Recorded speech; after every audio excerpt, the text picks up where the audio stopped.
여러분 안녕하십니까. 정격기사 정창윤입니다. 어제 국회 본회의에서 내란 특검법과 김건희 여사 특검법, 최상병 특검법 등 3대 특검법이 통과됐습니다. 국민의힘은 반대 당론을 정했지만 이탈표가 나왔습니다. 내부 갈등도 이어지는 분위기입니다. 권성동 원내대표 등 지도부의 줄사퇴에도 김용태 비대위원장은 입장을 요구했습니다. 이런 가운데 연일 국민의힘을 저격하고 있는 홍준표 전 시장은 보수 재편 과정에서 역할을 할 거란 관측이 나오는데요. 개혁신당의 입장은 어떨까요? 관련해서 천하람 개혁신당 대표 권한대행 겸 원내대표와 얘기 나눠보겠습니다. 2부엔 정치와이 준비되어 있습니다. 김준일 시사평론가, 최수영 정치평론가와 함께 정치 이슈 속 궁금증 풀어보겠습니다. 정격시사는 유튜브로도 실시간 방송됩니다. 6월 6일 금요일 정격시사 출발합니다.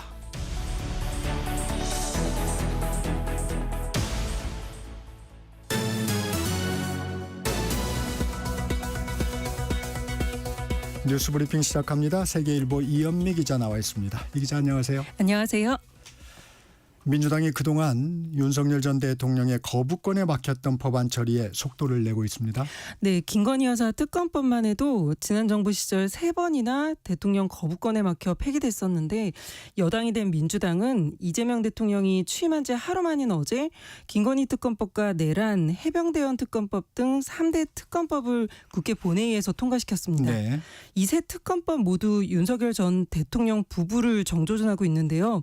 규모와 수사 기간을 보면 역대급인 초대형 특검입니다. 네. 새 특검에 파견할 수 있는 최대 검사 수는 120명으로 검찰청 중에 규모가 가장 큰 서울중앙지검 현원의 절반이 넘는 숫자라서 이렇게 많은 검사가 일제히 파견되면 일선이 마비될 거라는 우려도 나오고요. 네. 수사 기간도 최대 170일로 2016년 국정농단 특검보다 50일이 더 많습니다. 민주당은 비상계엄 때 조희대 대법원장의 행적에 의심되는 부분이 있다면서 조 대법원장도 내란 특검의 수사 대상이 될 수 있다고 말했습니다. 네. 소수 야당인 국민의힘은 반대 당론을 채택했지만 여당의 강행 처리를 막지 못했고요.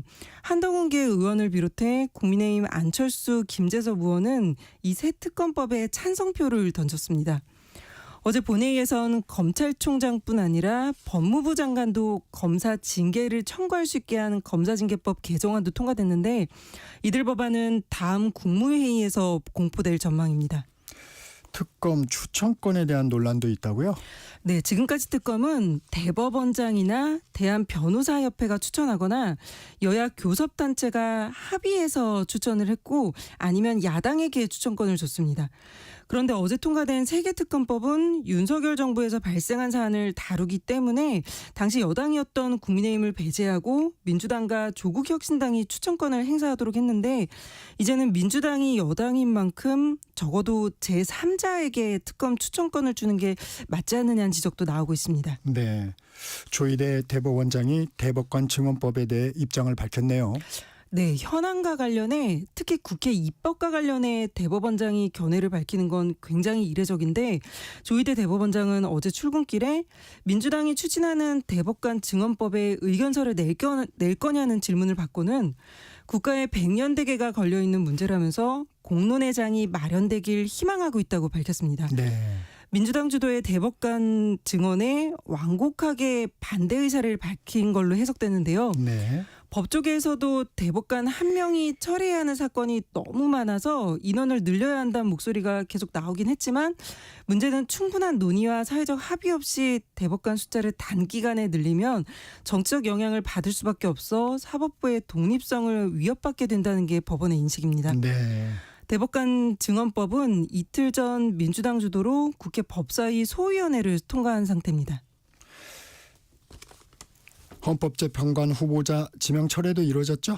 네, 한덕수 전 권한대행이 지난 4월 8일 당시 임기 종료를 앞두고 있던 문형배 이미선 헌법재판관 후임으로 이완규 전 법제처장과 함상훈 서울고등법원 부장판사를 지명했는데 이 대통령은 이들에 대한 지명을 어제 철회했습니다.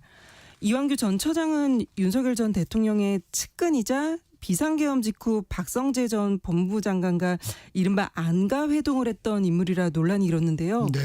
당시에 곧장 효력정지 가처분 신청이 제기됐고 헌법재판소가 재판관 전원일치 의견으로 인용하면서 이완규 함상훈 임명 절차는 중단됐었습니다. 이재명 대통령이 취임 후 첫 국무회의를 주재했죠. 네, 인수위 없이 새 정부가 바로 출범하면서 어제 첫 국무회의에는 윤석열 정부에서 임명한 구여권 인사들이 참석했습니다. 이 대통령은 이틀 전 박성재 법무장관의 사표만 수리하고 다른 국무위원들의 사의는 반려했는데요. 오세훈 서울시장과 이진숙 방통위원장도 함께했습니다. 이 대통령은 좀 어색하죠? 우리 좀 웃으면서 합시다라고 운을 뗀 뒤 국민에게 위임받은 일을 하는 거니까 국민을 중심에 두고 최선을 다하면 된다고 말했습니다. 네. 내각 인선까지 시간이 소요될 수밖에 없는 만큼 업무 협조를 당부한 건데 부처별 현안 보고가 4시간 가까이 이어지자 대통령과 국무위원들은 김밥 한 줄과 생수 한 병으로 오찬을 대신했다고 합니다. 이 대통령은 이 자리에서 해양수산부의 부산 이전을 빠르게 준비하라고도 지시했습니다. 네. 이 대통령이 국정기획위원회를 꾸리고 이한주 민주연구원장을 임명했는데 인수위 역할을 하는 거죠?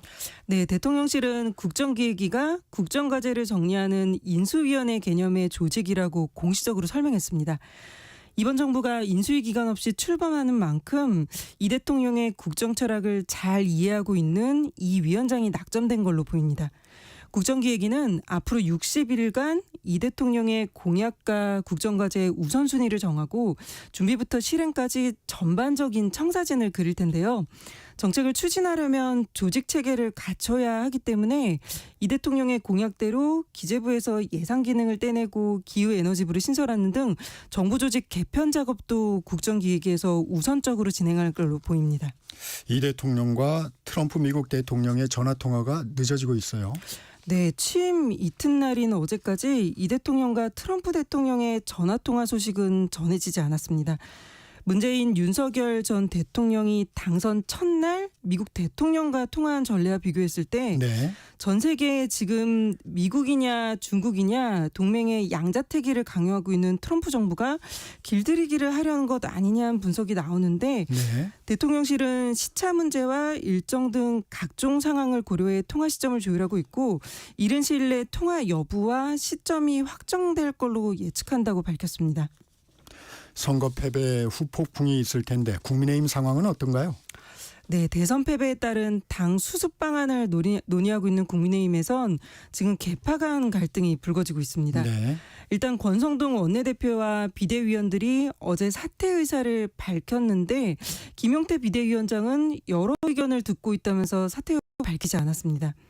어제 의원총회에서 대선 패배에 따른 반성과 쇄신 요구가 빗발치긴 했지만 그러면서도 무엇을 쇄신할지에 대해선 의견차가 좀 있었습니다. 네. 권성동 원내대표만 해도 원내대표로서 책임이 결코 가볍지 않다. 그 책임을 회피할 생각도 변명할 생각도 없다고 했지만 대선 패인에 대해선 단순히 비상계엄과 대통령 탄핵에 대한 심판에 그치지 않는다. 국민의힘의 분열에 대한 뼈아픈 질책이라며 내부 분열을 지목했습니다. 네.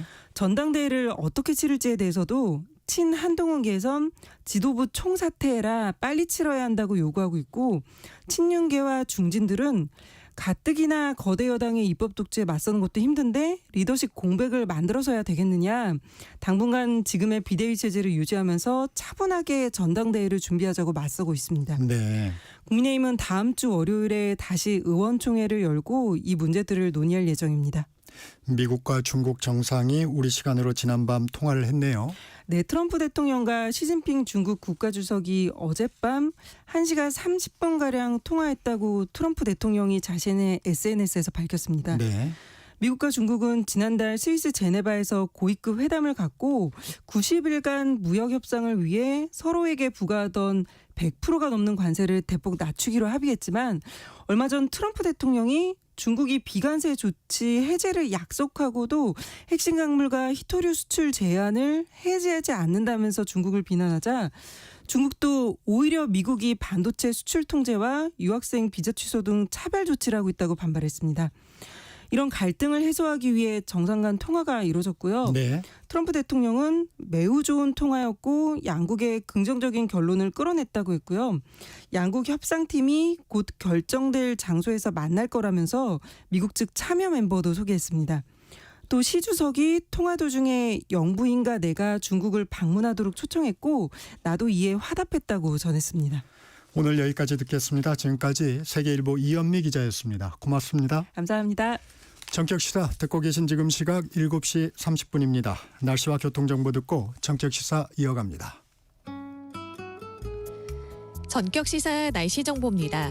현충일인 오늘 아침 공기가 선선합니다. 하지만 한낮에는 더운 날씨가 이어지겠는데요.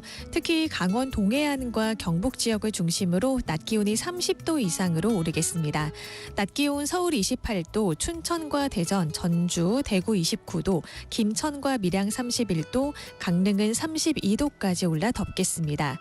오늘 전국에 가끔 구름만 많겠고요. 구름 사이로 여름 햇살이 강하게 내리쬐겠습니다. 한낮에 전국적으로 자외선 지수도 매우 높음까지 치솟겠고요. 양산이나 모자 등을 준비하셔야겠습니다. 오전부터 오후까지 전국 대부분 지역에선 오존 농도도 높게 나타나겠습니다. 호흡기 약하신 분들은 야외 활동을 삼가는 게 좋겠습니다. 오후부터는 중부 서해안과 강원 영동, 경북 북부 동해안과 북동 산지를 중심으로 바람이 강하게 불겠습니다. 시설물 관리와 안전사고에 유의해야겠습니다. 연휴 기간 내내 전국이 대체로 맑겠는데요. 다만 제주도에는 토요일 늦은 밤부터 일요일까지 비가 내리겠고요. 강원 내륙과 산지에는 일요일에 소나기 소식이 있습니다. 기온은 갈수록 오르면서 내일과 모레 내륙을 중심으로 30도 안팎의 낮더위가 이어지겠습니다. 큰 일교차에 유의하시기 바랍니다. 지금 서울의 기온은 19.7도입니다. 지금까지 날씨 정보의 조한일이었고요. 이어서 이 시각 교통 상황 알아보겠습니다. KBS 교통정보센터의 정현정 씨입니다. 네, 먼저 고속도로 상황입니다. 경부고속도로 서울 쪽인데요. 입장 휴게소 부근에서는 승용차가 고장나서 처리하고 있고요. 반대 부산 방향으로는 동탄 분기점에서 남사, 망양 휴게소에서 천안 분기점까지 막히고 있습니다. 옥산 휴게소에서는 진출로 갓길에서 고장난 승용차가 서 있고요. 비룡 분기점에서 짧게 막힙니다. 서해안고속도로 목포 쪽인데요. 조남 분기점에서 순산터널까지 막히고요. 매송 휴게소에서 팔탄 분기점까지는 10km가량 정체 구간 깁니다. 영동고속도로 강릉 방향 서창 분기점에서 월곶 분기점까지 막히고요. 둔대 분기점에서 밀리고 있습니다. 동군포에서 부곡, 마성터널에서 용인까지 천천히 가고요. 용인에서 양재터널까지 제속도 못 냅니다. 이천에서 여주 분기점까지는 10km 넘게 막히고 있습니다. 평택 신강고속도로 평택 쪽입니다. 남한산에서 남한산 분기점까지 정체입니다. KBS 교통정보센터였습니다.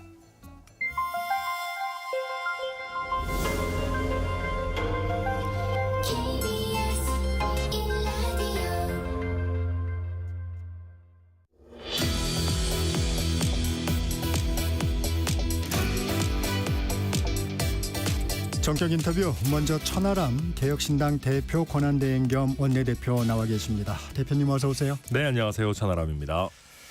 개혁신당 이번에 아쉬움이 많으셨을 것 같은데 선거 네. 끝나고 처음 나오셨으니까 먼저 선거에 대한 평가부터 해주시죠. 네, 우선 저희 개혁신당과 이준석 후보를 290만 명이 넘는 국민들께서 선택해 주셨습니다. 모든 후보를 지지하는 마음이 다 나라를 위한 마음이겠습니다만은 특히 이준석 후보를 지지하셨던 분들은 그래도 대한민국 정치에 좀 큰 변화, 그리고 그 새로움, 미래 이런 부분들을 기대를 많이 하셨을 거라고 생각하는데 저희가 그 어떤 바람에 부응하지 못하고 대선 승리라는 목표를 달성하지 못해서 일단은 송구하고 선대위원장으로서 죄송스럽다라는 말씀 드리고요.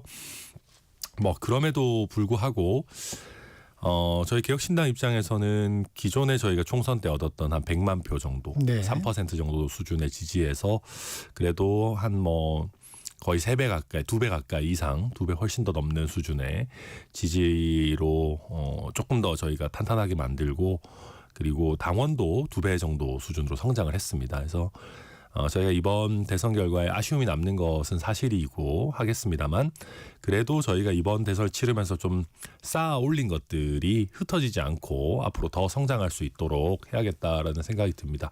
전체 대선과 관련해서는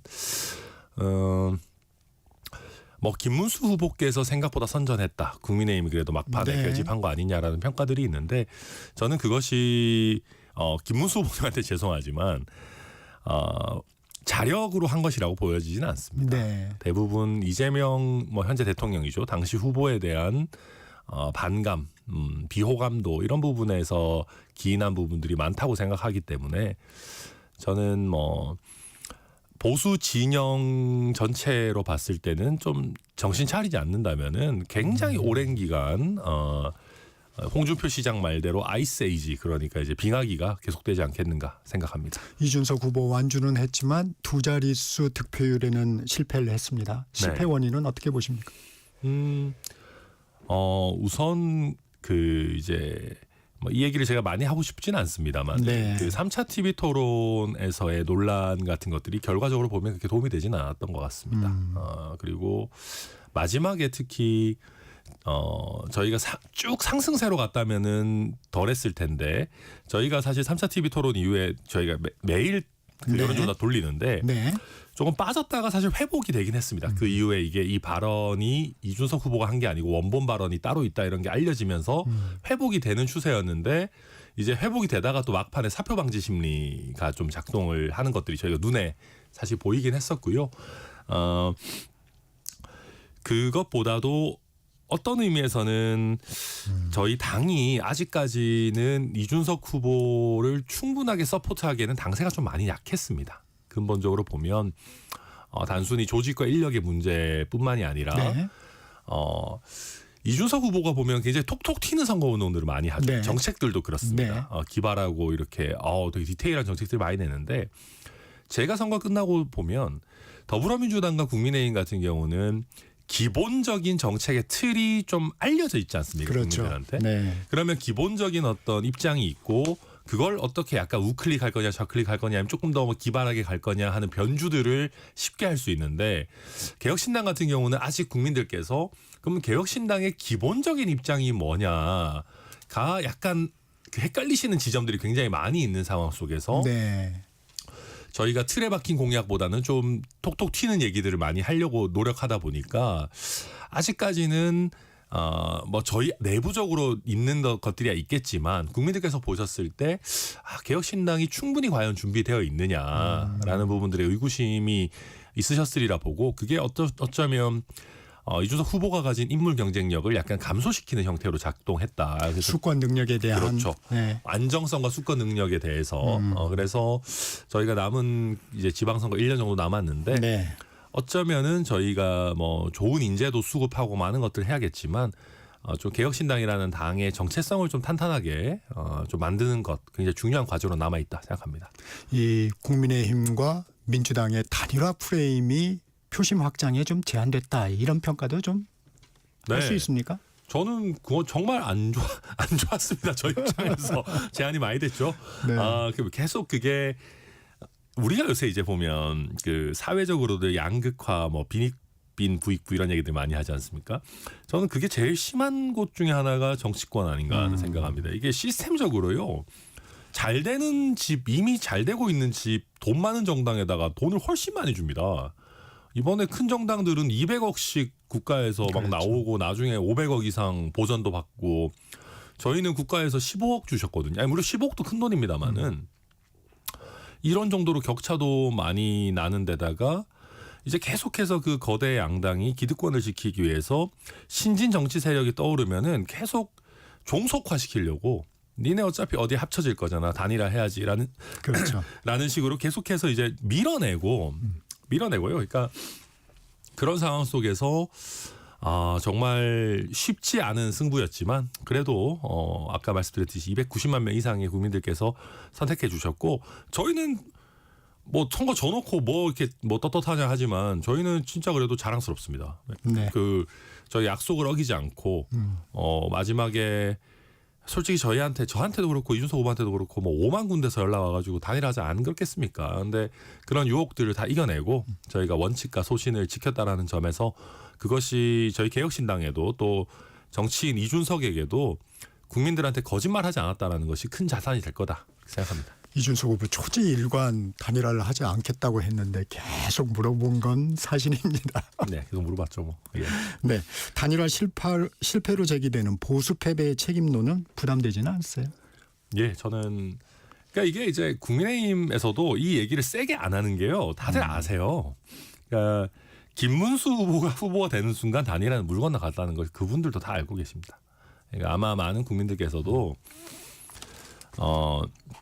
이준석 후보는 어떤 경우에든 단일화 하지 않았겠지만 비상계엄에 명확하게 반대하고 탄핵에 찬성하고 그다음에 그 외에도 윤석열 전 대통령과 명확하게 절연을 하려고 했던 후보가 만약에 국민의힘 후보가 됐다면 탄핵 그러니까 이제 관련해서 단일화 압박도 굉장히 거셌을 것이고 그다음에 이제 끝나고 나서 이준석 후보와 개혁신당에 가해지는 단일화 책임론도 되게 거세졌을 것인데 근데 지금 뚜껑 열어보니까 나오지 않습니까?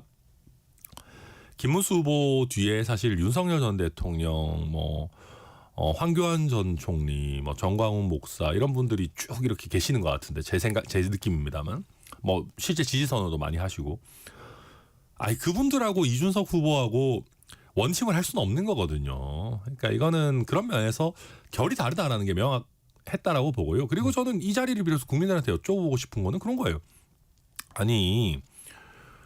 국민의힘이 무슨 국민들 지지를 어디 맡겨놨습니까? 각 정당이 그 지지를 얻기 위해서 노력하고 서로 경쟁하는 게 당연한 거지. 뭘 니들이 더 잘 나가고 있으니까 무조건 꾸라. 저는 그래서는 한국 정치에 발전이 없을 거다 생각합니다.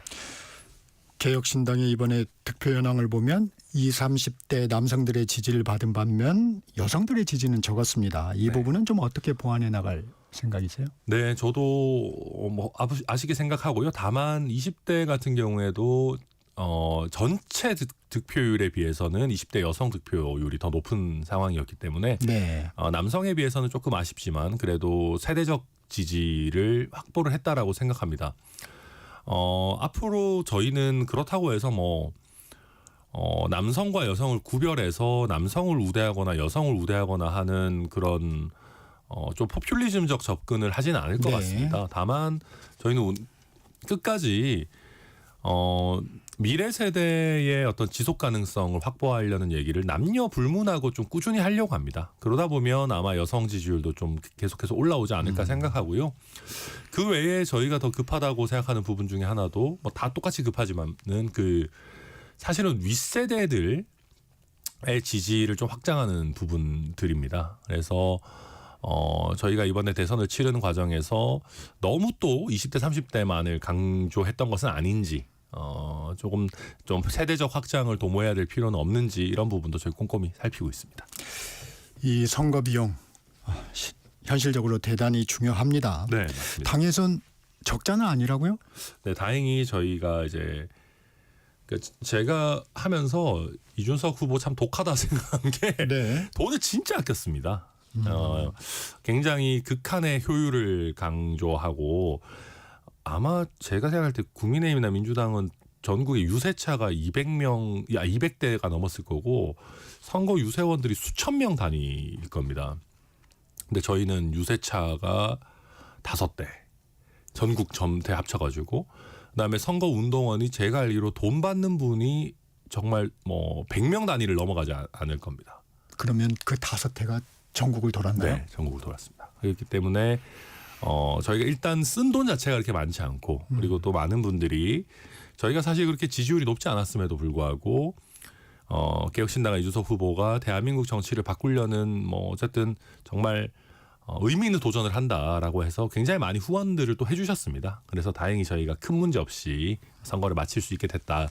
정말 많은 분들께 감사드린다. 네, 그렇게 말씀드립니다. 개혁신당 지금 대표 권한대행 체제인데 예. 전당대회 어떻게 준비를 하고 계시나요? 예, 사실 제가 대표 권한대행 체제이기 때문에 빨리 전당대회를 해야 되지 않을까 저희 생각하고 있고요. 다만 저희 이제 개혁신당 지도부에 이기인 최고위원과 전성균 최고위원 같은 경우에는 임기가 아직 상당히 남아 있는 상황이긴 합니다. 네. 그래서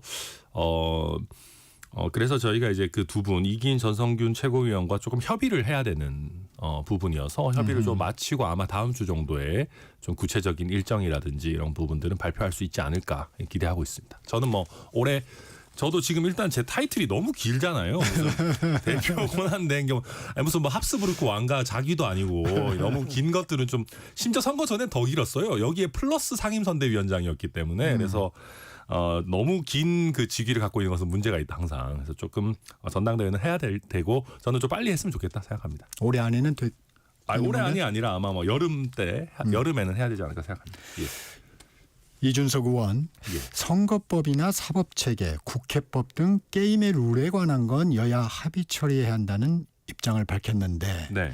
사실 어쩌면 당연한 건데 안 지켜져 왔어요. 근데 마땅히 제재할 수단도 없습니다 지금. 예, 이게 뭐 사실은 저는 이번 그 문재인 정부 전까지는 상대적으로는 잘 지켜져 왔다고 생각합니다. 특히 선거법을 강행 처리는 하지 않았던 걸로 저는 많이들 기억하는데 그런데 뭐 그때 이제 뭐 패스트트랙 사태도 있었고 그렇게 한번 좀 여야가 확 충돌하고 그런 경험이 쌓이다 보니까 계속해서 자꾸 게임의 룰에 관한 부분들을 일방 처리하려고 하거든요.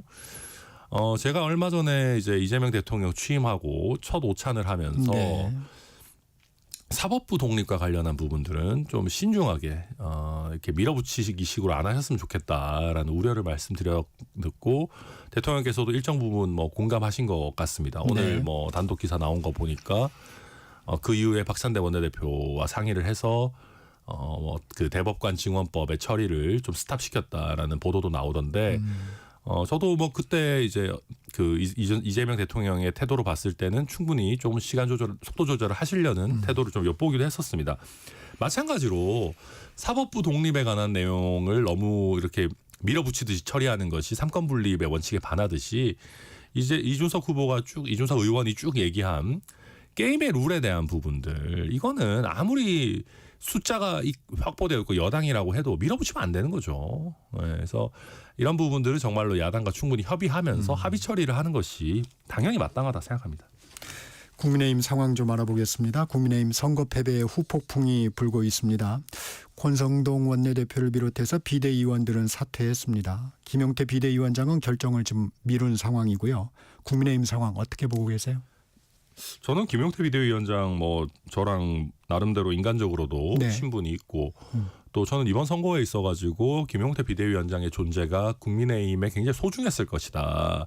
그리고 역할을 잘하셨다라고 평가합니다. 그렇기 때문에 더더욱 빨리 내려놔야 됩니다. 어쨌든 국민의힘 입장에서 선거 진 거 아니겠습니까? 선거 졌는데 표현이 좀 그렇지만 선거용 비대위원장이었다고 저는 평가하는데 선거용 비대위원장이 선거 졌는데 계속해서 자리를 지키고 있는 건 저는 뭐 이상하다고 생각합니다. 네. 왜 수고하고 있다고 생각하세요? 뭐 저는 김용태 비대위원장이 뭐 한동훈 전 대표가 당대표 되는 거를 최대한 끌어보려고 저러고 있다 이런 평가를 하고 싶지는 않고요. 네. 뭐 나름대로 당을 추스리고 뭐 개혁 작업을 하겠다라는 의도의 순수성을 의심하고 싶진 않지만 미안한데 그거는 김용태 비대위원장이 선출된 당대표가 아니기 때문에 지금 굉장히 그 미약한 민주적 정당성을 가지고 하실 수 있는 일이 아닙니다. 그리고 뭐 제가 김용태 비대위원장 높게 평가하지만은 김용태 위원장께서 김종인 위원장은 아니잖아요. 그러니까 뭐 올해 끝나고 해서 당 개혁을 하실 수 있는 상황이 아니기 때문에 저는 빨리 내려놓으시는 게 맞다. 그리고 뭐 이거 뭐 시간 끈다고 해서 되지는 않을 것이다. 저도 뭐 그렇게 말씀드리고 싶습니다. 김문수 전 후보의 당권 도전 가능성은 어떻게 보세요? 저는 원래는 굉장히 높게 봤거든요. 사실 해단식에서 막 작심 발언 쏟아내시고 네. 당내 민주주의 막 얘기하시고 이제 할 때는 이거 거의 출마 선언 아니냐 했는데 또 보니까 뭐 본인은 당권 욕심내는 그런 사람 아니다. 네. 그러셔가지고 저도 잘 모르겠습니다. 다만 그런 건 있습니다. 그러니까 김문수 후보가 당내에서 비주류셨지 않습니까? 사실 지금 후보가 되기 당내 전까지. 기반은 좀 없어요. 네, 당내 기반이 없는 상황에서 어쨌든 김재원 전 최고위원을 포함해서 몇몇 분들이 그 김문수 후보가 주도권을 가지고 갈 거라고 생각하고 어쨌든 지원한 부분들이 있을 거거든요.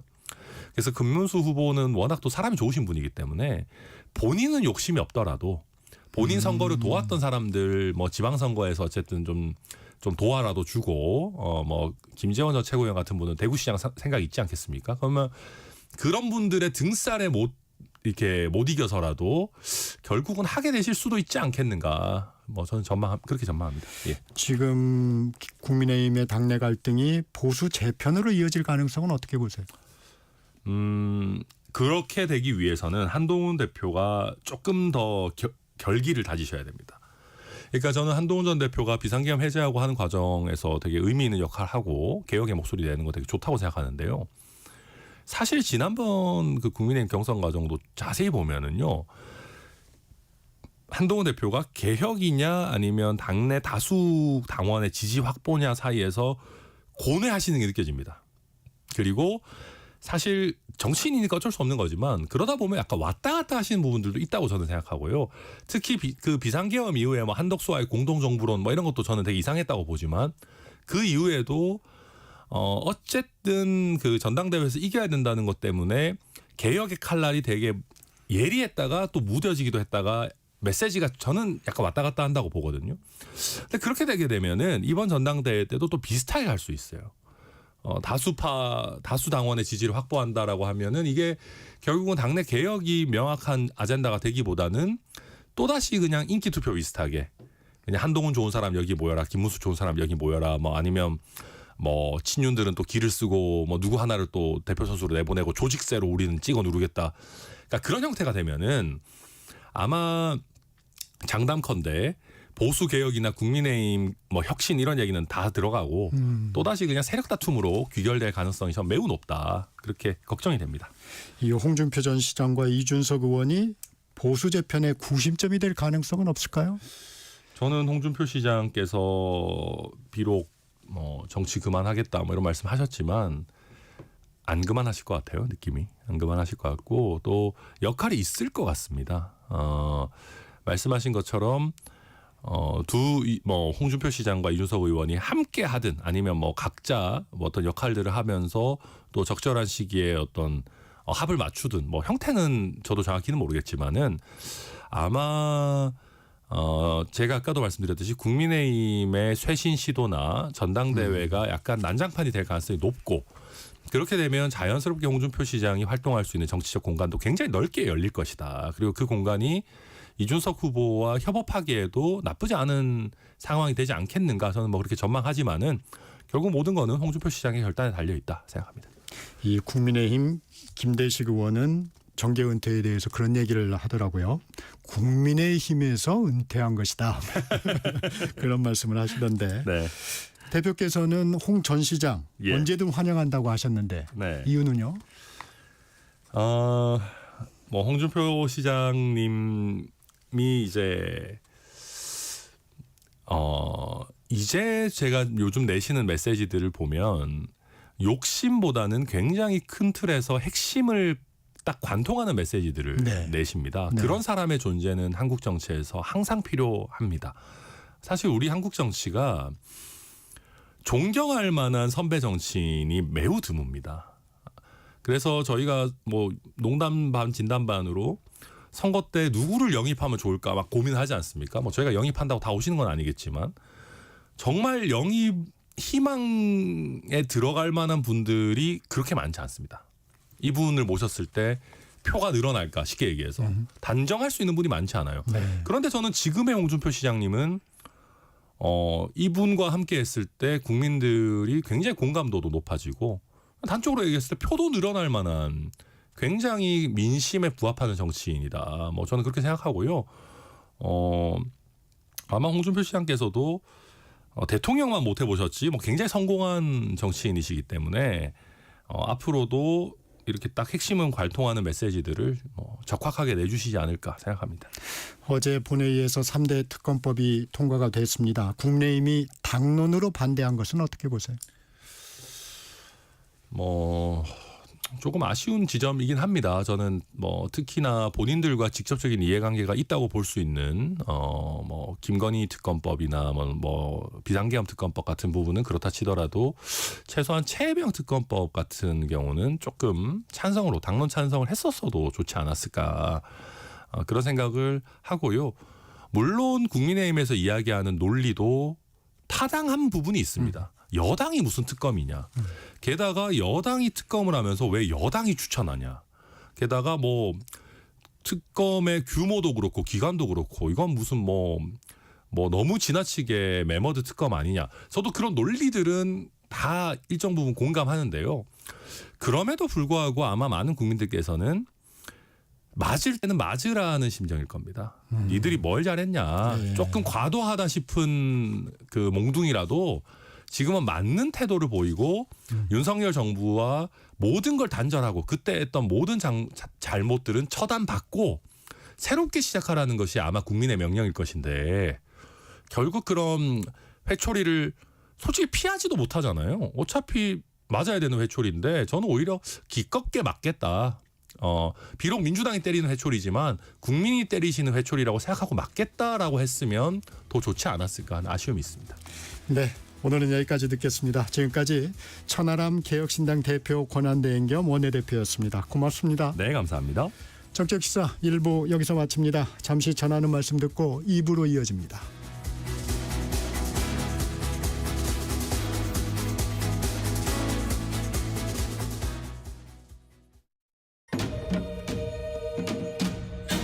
광복 80년 KBS 라디오 캠페인 밸류업 대한민국.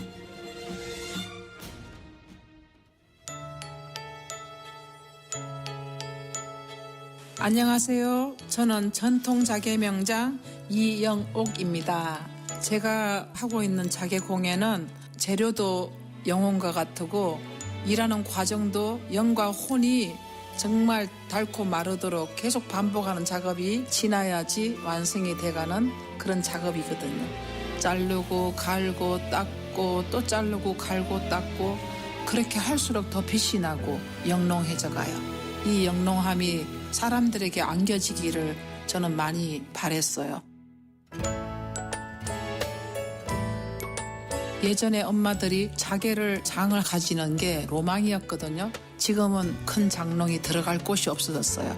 사양 산업이다라고 했어요. 그때만 해도 한 17년 차 홍보를 했더니 자개의 어떤 부활이 됐어요.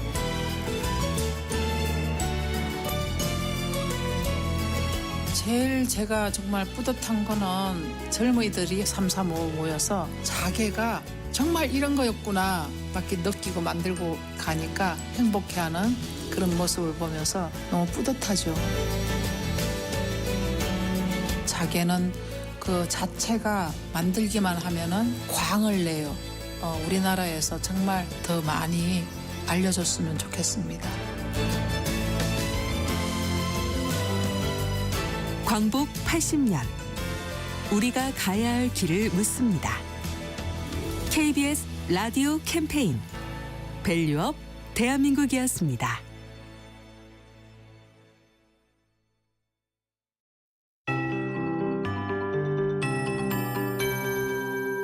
KBS 58분 날씨. 현충일인 오늘부터 주말까지 전국 하늘에 가끔 구름만 많겠습니다. 연휴 기간 나들이 떠나기 좋겠는데요. 다만 내일 늦은 밤부터 모레까지 제주도에는 비 소식이 있고요. 모레 강원 내륙과 산지에는 소나기가 내리는 곳이 있겠습니다. 연휴 기간 낮더위도 계속되겠는데요. 당분간 전국 대부분 지역에서 낮 기온이 25도 이상으로 올라 덥겠습니다. 오늘과 내일 서울의 낮 기온 28도, 모레는 29도까지 오르겠고요. 특히 오늘은 강원 동해안과 경북을 중심으로 내일과 모레는 내륙을 중심으로 낮 기온이 30도를 웃도는 곳이 많겠습니다. 하지만 아침 저녁에는 선선하니까요. 큰 일교차에 건강관리 잘하시기 바랍니다. 오늘은 낮 기온이 서울 28도, 춘천과 대전, 전주, 대구 29도, 김천과 밀양 31도, 강릉은 32도까지 오르겠습니다. 한낮에는 구름 사이로 뜨거운 햇볕이 내리쬐겠습니다. 전국적으로 자외선 지수도 매우 높음까지 치솟겠고요. 볕이 강하다 보니 오존 생성이 활발해지면서 오전부터 오후까지 대부분 지역에서 오존 농도가 높겠습니다. 오후부터는 중부 서해안과 강원 영동, 경북 산지와 북부 동해안을 중심으로 바람이 강하게 불겠습니다. 시설물 관리 철저하게 하셔야겠습니다. 현재 서울의 기온은 20.8도입니다. 조하늘입니다.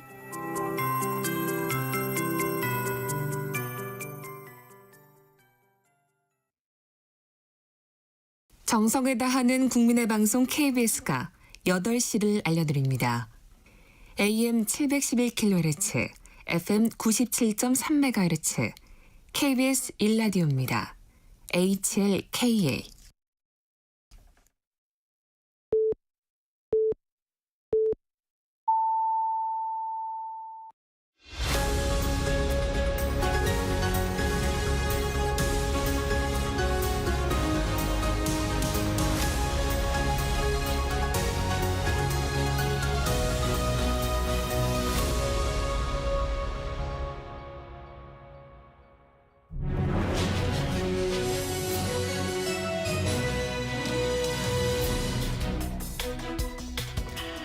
한 주간의 정치 이슈 속 궁금증을 풀어보는 시간입니다. 정치 Y, 오늘도 왜라는 질문 해보겠습니다. 김준일 시사평론가, 최수영 정치평론가 자리했습니다. 안녕하세요. 예, 안녕하세요. 네. 아무래도 두 분 평론가 나오셨으니까 대선 결과 평가부터 듣고 가겠습니다. 김준일 평론가님. 예. 이게 이제 출구조사가 이제 51.7%를 득표할 것으로 이재명 후보가 득표할 것으로 예상이 됐는데 그거보다 좀 안 나왔잖아요.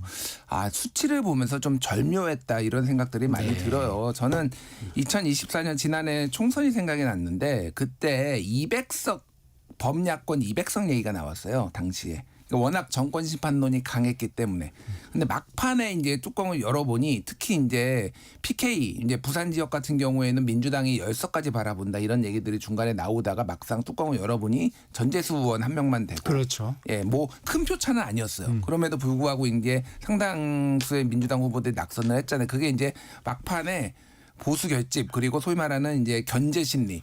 그러니까 국힘이 잘못했는데 망해도 너무 망하면 안 되겠다. 그러니까 이게 참 결과론적인 거지만 결과론적인 집단지성이 움직였다 이렇게 좀 보여요. 이번에도 그런 느낌이에요. 그러니까 이게 50% 그러니까 그 저 보수 진영이나 좀 얘기를 들어보면은 이번에 이제 출구조사도 사실은 좀 오차 범위가 컸잖아요. 뭐 이게 8만 명 이상 조사하는 거니까 플러스 마이너스 0.8이었거든요. 근데 2% 포인트가 넘었어요. 그러니까 이재명 후보의 경우에는 그러니까 오차 범위 바뀌었는데 이게 왜 그렇게 됐느냐 분석을 해보면은. 막판에 대구나 이런 TK나 이런 쪽에서 몰려 나왔다라는 거예요. 그러니까 예, 투표를 하러 몰려 나왔다. 그러니까 이게 김문수도 맞득치 않고 뭐 이준석도 아직 믿업지 않고 그런데 이재명 대통령이 되는 것에 대한 반대 의견은 내가 조금 표출을 해야 되겠다. 그래가지고 막판에 나오다 보니까 이게 출구조사도 한 6시쯤 종료를 한 다음에 이게 집계를 해야 되니까 그 막판에 나온 보수들을 잘 이게 포함이 안 됐다 이런 이제 해석들이 있거든요. 결과론적으로 보면은 지난번에 이재명 후보가 얻었던 그러니까 이재명을 포함해서 전체 범민주진보가 얻었던 그 표 그리고 그게 이제 합치면요.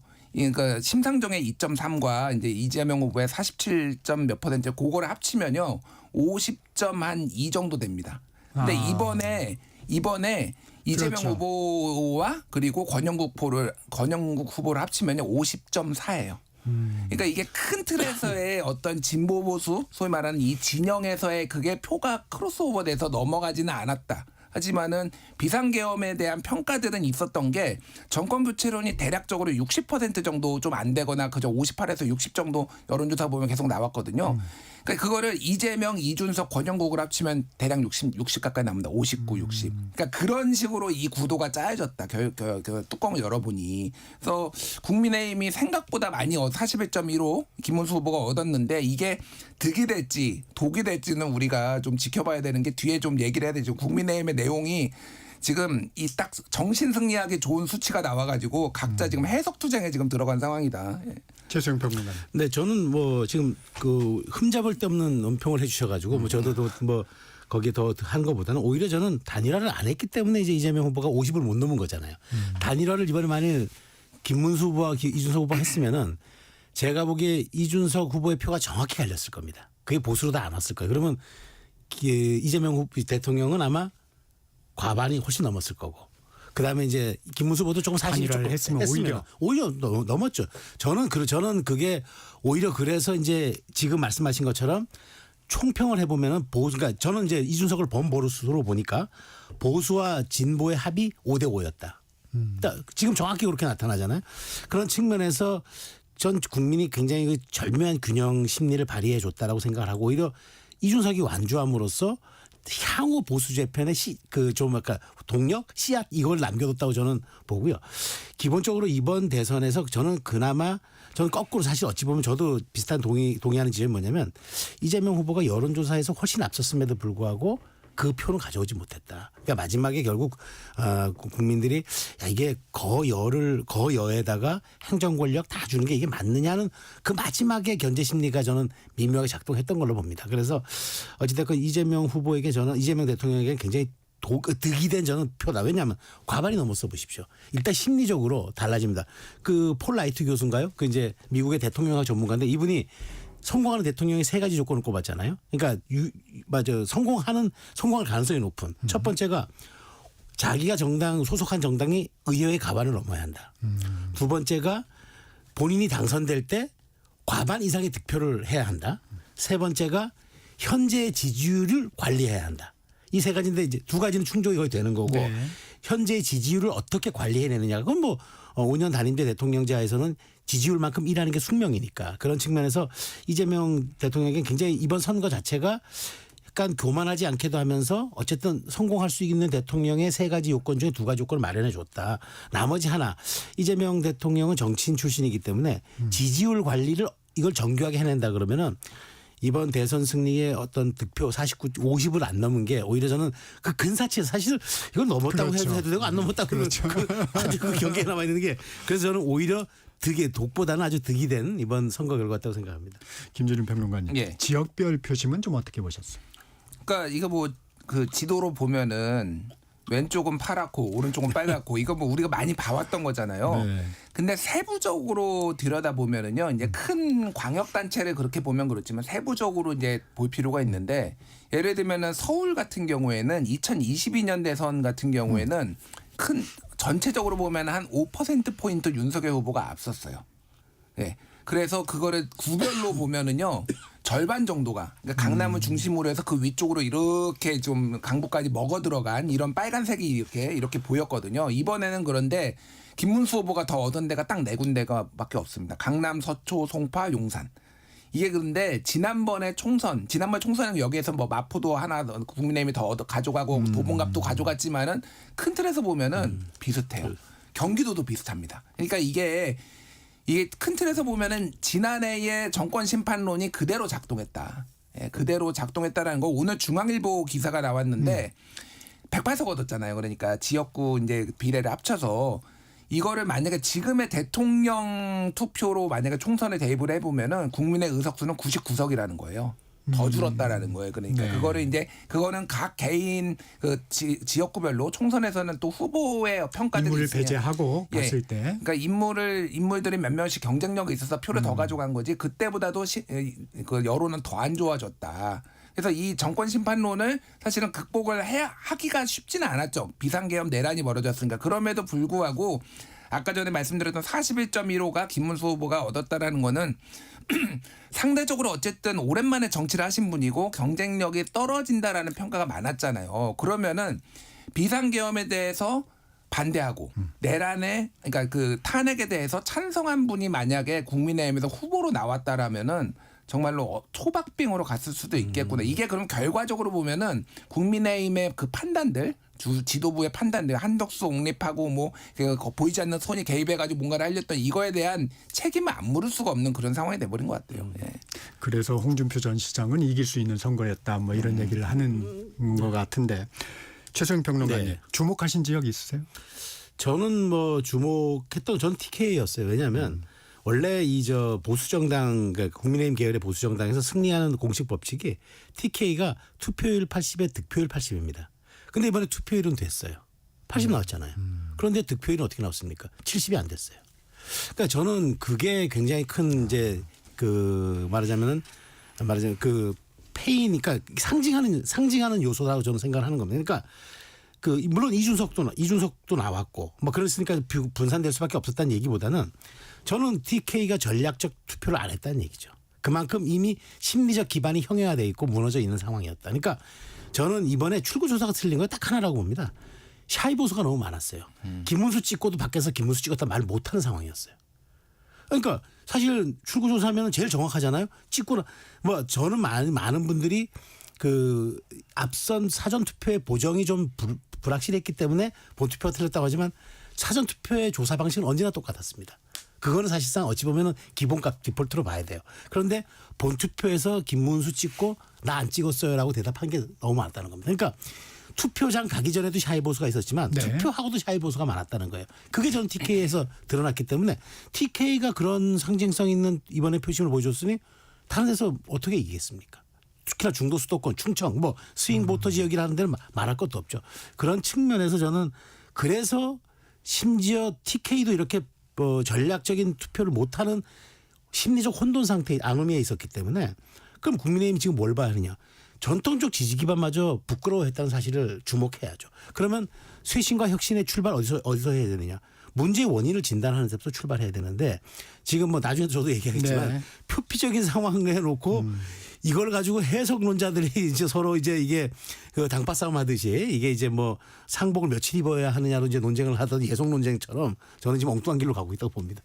이준석 후보의 8.34%는 어떻게 봐야 할까요? 개혁신당 쪽 얘기를 좀 들어봤는데 뭐 천하람 지금 의원도 나오셔서 얘기를 했는데 이준석 후보가 소위 말하는 이제 깜깜이 기간 여론조사 공표 금지 기간 전까지 계속 상승세였어요. 그냥 여론조사를 보면 이제 두 자릿수를 찍는 것도 여러 개가 나왔고 그때 이제 JTBC 메타보이스 조사에서는 12%까지 찍었거든요. 공식적으로 나오고 내부에서는 그거보다 더 나왔다라는 거예요. 근데 거기에 이제 상승세가 딱 제한이 된 게 우리가 이제 여러 번 얘기했던 3차 토론에서의 네. 그 발언으로 상승세가 딱 꺾이고 이제 하방 함정이 매우 강했다라는 거예요. 그래서 이제 사태는 벌어졌고 그 개혁신당 내부에서 이거를 가지고 이제 토론이 벌어졌대요. 어떻게 이거를 해결을 할 것인가.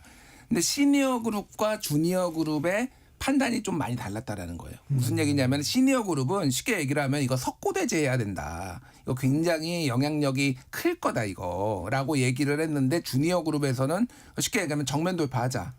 그러니까 이거는 이재명 후보 아들의 그 반어를 우리가 순화시켜서 한 것뿐이지 그러니까 그 부분은 더 집중적으로 강조해야 된다라는 얘기를 했고 결과적으로 보면은 주니어 그룹이 그러니까 시니어 그룹은 약간 조언자였고 주니어 그룹들이 다 이 선거 캠페인을 주도를 했잖아요. 네. 그쪽으로 간 거예요. 그 결과가 개혁신당 내부에서 평가는 3%포인트가 빠졌다라는 거예요.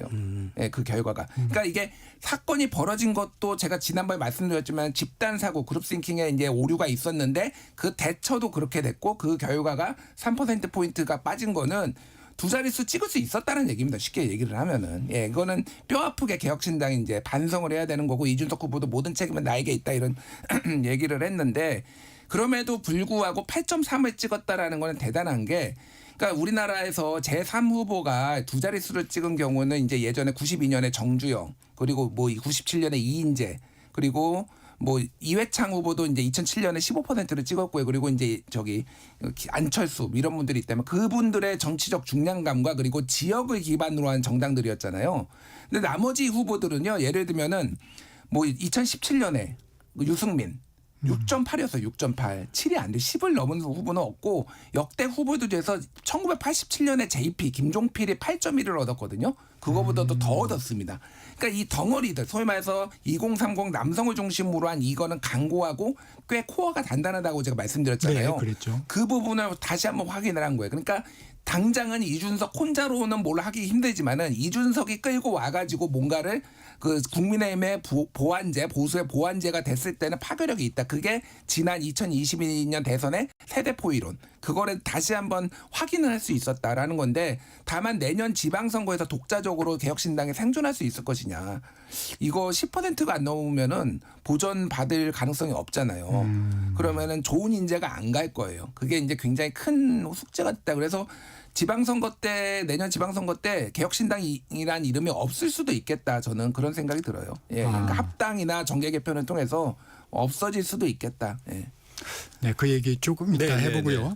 이 보수 정당 내에서의 이준석 의원의 입지 어떻게 보십니까? 그러니까 지금 그 김준일 평론가께서 이제 공보다는 과를 중심으로 짚어주셨으니까 저는 이제 공을 그래도 하나 좀 짚어본다면은 제가 흥미롭게 봤던 지점이 이준석 후보가 아직 그 이번에 득표를 쭉 보면은 전국적으로 균질해요. 그러니까 그게 이제 어느 특정 지역에서 올라가고 이런 게 아니라 거의 비슷하게 7에서 10 사이로 왔다 갔다 합니다. 그러니까 저는 여기서 뭘 봤냐면 겨우 넘은 게 동탄에서도 본인이 그렇게 많이 못했어요. 네. 13 정도, 14 정도밖에 못했기 때문에 그럼 이게 뭘 의미하냐면은 저는 어쨌든 이준석에 대해서 그 보수를 지향하는 사람들은 일종의 미래 씨앗이라고 그래도 씨를 남겨줬다고 저는 봅니다. 그러니까 이 말씀하신 것처럼 코어 지층이 단단한 이준석 입장에서는 이준석 후보 입장에서는 2030이라는 어떤 좁고 깊은 지지층을 이제까지 갖고 있었는데 이번에 좀 넓고 옅은 쪽의 가능성을 보여줬다는 걸 전 주목합니다. 그래서 이준석 후보가 많은 걸 잃었어요. 이번 선거에서 물론 뭐 많은 잠재력도 보이긴 했지만 많은 걸 잃었는데 결국 모든 사람들이 싸우면서 닮아간다고 이준석 후보가 저는 윤석열 이재명과 싸우면서 닮아갔다고 생각합니다. 그렇게 사과하라고 해놓고 본인도 사과가 좀 미진하고 그렇게 좀 뭐 이런 과정들 놓고 보면은 그 이준석 후보가 쌓아온 정치 환경이 매우 열악한 쪽에서 본인의 어떤 그런 정체성을 입증하려다 보니까 왔던 전 참사라고 생각을 하고요. 저는 정치는 누구나 오류를 범할 수 있습니다. 그러나 실수를 누구나 할 수 있습니다. 그러나 오류와 실수를 대하는 태도에서 결정이 되는데 그 태도가 이번에 국민들이 동의하지 않았어. 너 아직 태도 좀 고쳐야 되겠다. 라고 저는 이제 그렇게 한 걸로 봤는데 어쨌든 전국적으로 균질한 그 득표력을 이번에 인정받았다는 사실은 이제 좁고 깊은 영역에서 넓고 옅은 쪽으로 갈 수 있다고 보니까 넓고 옅어지면 어떤 게 있냐면요. 발화점이 생기면 확 올라갈 수 있습니다.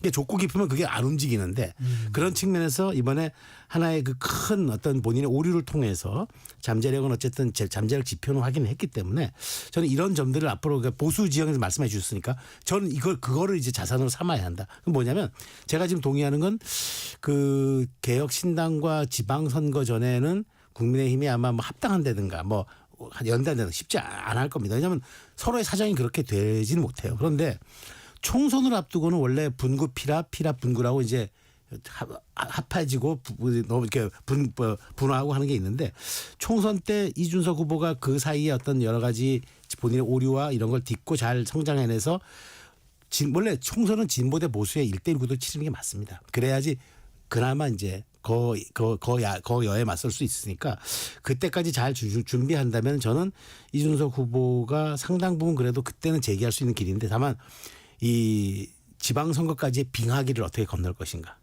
정말 겨울이 오고 있는데 그 겨울을 어떻게 견딜 것인가. 그거를 잘 고민을 해봐야 될 것 같습니다. 국민의힘 얘기 좀 해보겠습니다. 이 선거 패배를 놓고 또 계파 갈등 양상이 보이고 있는데 어떻게 보고 계세요? 그러니까 정신승리 하기 딱 좋은 수치가 나왔다. 득표율이. 그러니까 이런 거예요. 41.15% 나오면은 김문수 후보는 후보가 괜찮아서 이 정도 3자 앞자리가 3자가 아니라 4자가 나온 거는 김문수 후보의 선전 때문이다라고 생각을 하고 한동훈계에서는 아니 김문수를 꽂아놔도 41이 나오는데 그러면은 아까 말씀드렸듯이 윤석열과 절연한 예를 들면은 탄핵에 반대 했던 아니 탄핵에 찬성했던 예를 들면은 뭐 있잖아 안철수 의원도 있고 한동훈 네. 후보도 있고 뭐 네. 이런 분들 유승민 이런 사람이 나왔으면 이길 수 있었던 거 아니냐. 결국은 이거는 당 지도부가 책임져야 된다. 이렇게 이제 해석을 하고 있고 당 지도부는 어쨌든 뭐 크게 말하기는 어렵지만은 이거는 모두의 책임이다. 우리 이제 서로 싸우지 말고 좀 이렇게 이재명 후보도 이재명 대통령도 그때 당 장악했을 때 이렇게 서로 공격하지 않고 원팀이 돼가지고 당에 잡음이 있었지만 이거 돌파한 거 아니냐. 권성동 원내대표가 그런 얘기 했잖아요. 이제 이런 식으로 이제 가는 것 같아요. 이게 그러니까 이게 참 끝도 모를 내용에 빠지겠구나라고 생각을 한 게 두 가지 부분이 있는데 네. 하나는 이제 조기 전당대회를 치를지 안 치를지는 모르겠으나 치를 가능성이 높아졌는데 그럼 내년 지방선거에 이길 수가 있느냐. 그러니까 이거는 잘하면 이기겠죠. 근데 그 잘하면은 우리가 잘한다고 해서 꼭 이기는 게 아니에요. 상대방이 실수를 해줘야 돼. 그러니까 항상 보면은 우리가 엄청 잘한다고. 근데 역대 선거를 보면은요. 대선을 치른 지 1년 안에 치러진 선거, 총선이나 지방선거는 대승 압승을 했어요. 집권당이. 그게 2007년 그 이명박 대통령 당선되고 2008년 4월에 총선됐잖아요. 네. 그때 민주당 81석 했습니다. 그리고 범보수 뭐 친박연대 등등해서 다 합치면은 자민련까지 하면 200석이 넘었어요. 보수가. 그 정도로 압승을 했고 2017년 대선 2018년 지방선거 그때도 민주당이 압승했잖아요. 그때 1년 안에 딱 치러졌거든요. 그때는 서울의 구청장 25개 중에 24개를 가지고 왔어요. 강남구청장도 민주당이 가지고 서초구청장 하나 빼놓고 그 정도로 가지고 왔어요. 그리고 2022년 대선 3개월 뒤에 치러진 2020년 지방선거도 국민의힘이 이겼잖아요. 크게 뭐 그 정도 압승은 아니었지만 크게 이겼단 말이에요.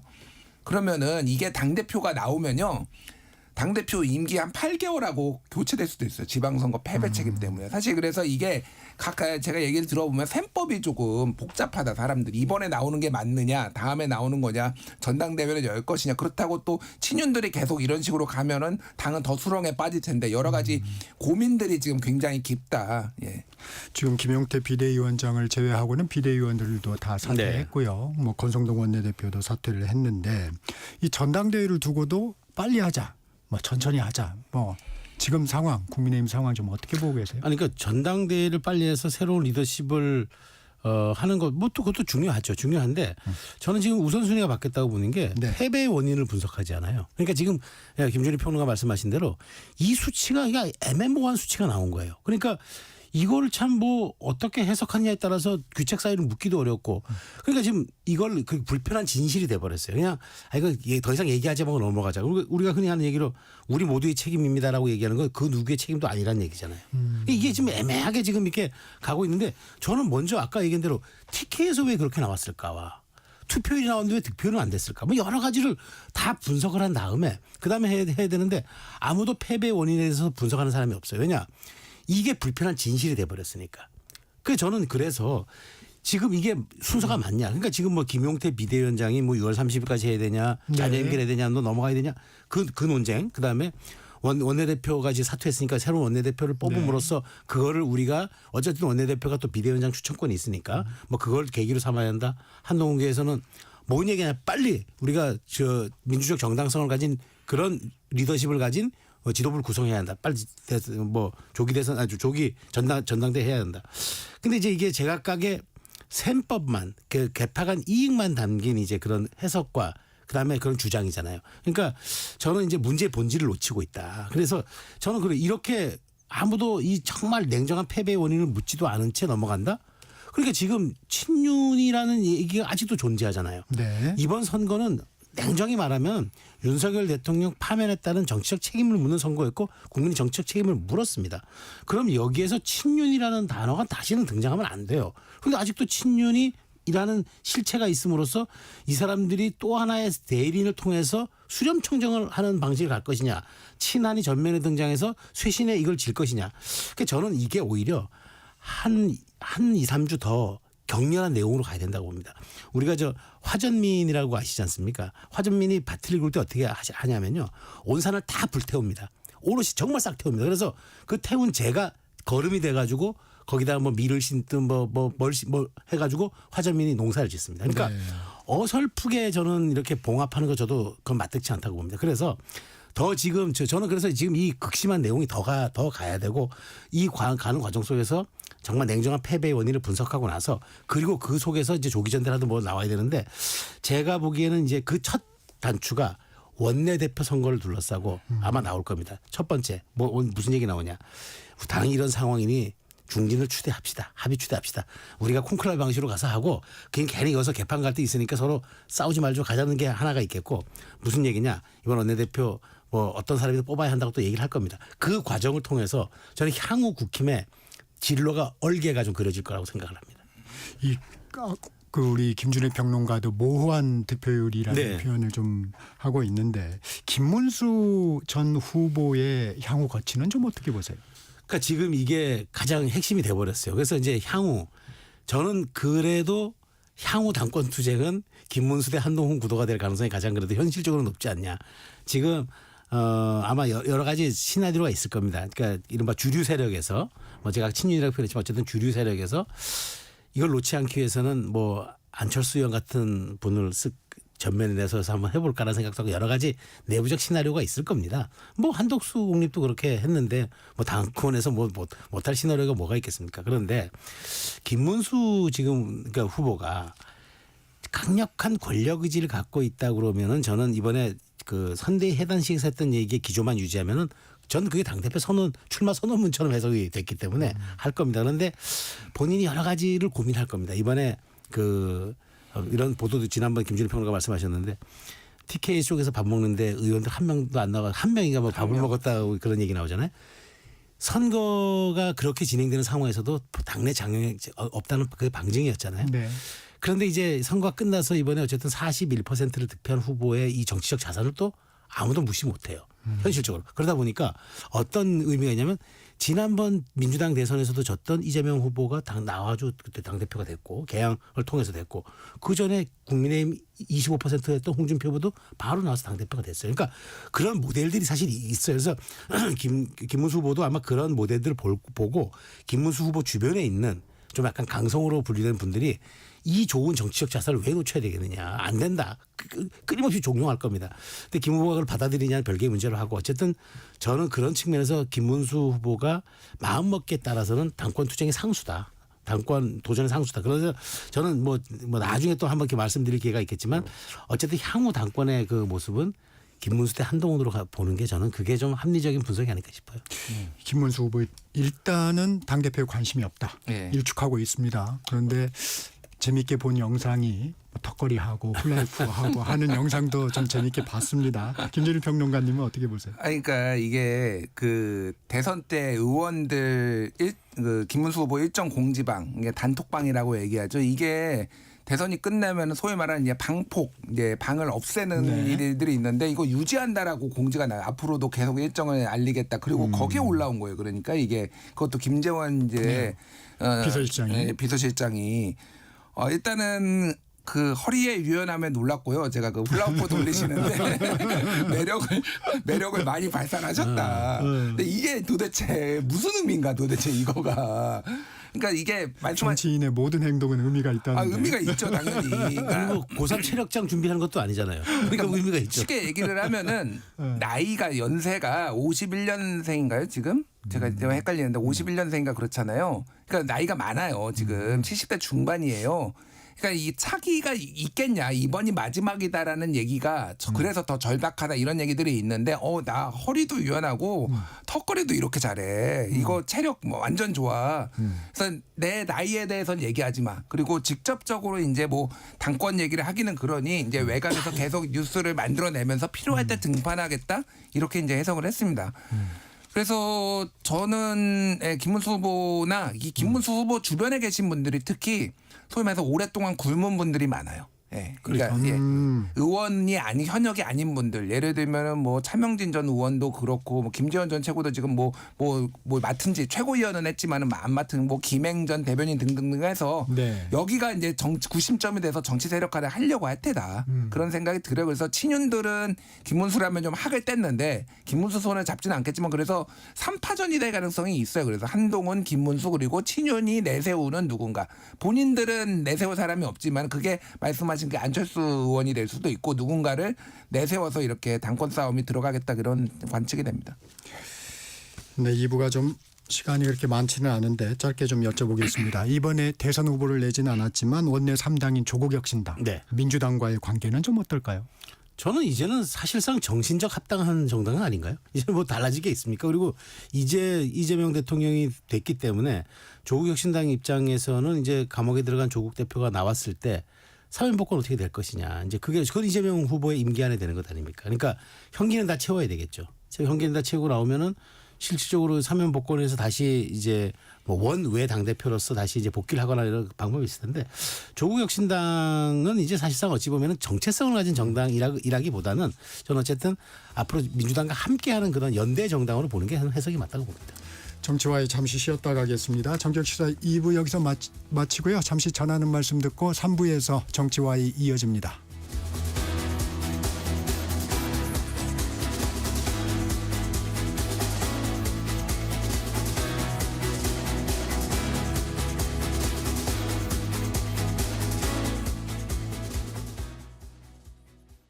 잠시 후 8시 반부터 일부 지역국에서는 해당 지역 방송을 보내드립니다.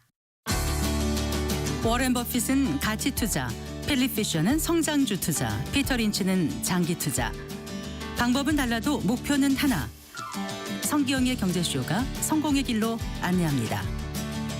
깊이 있게, 명쾌하게, 지금 이 시대 경제에 관한 모든 것을 알려드립니다. 평일 오후 4시 5분 성기영의 경제쇼와 함께하십시오.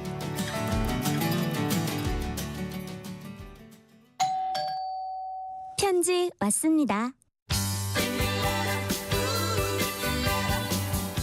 퇴근길 지친 당신에게 힘이 되는 뉴스를 전해드립니다. 매일 저녁 5시 5분 당신과 함께 읽는 세상 이야기 KBS 1라디오 뉴스레터 K. 지금 시각은 8시 30분입니다. KBS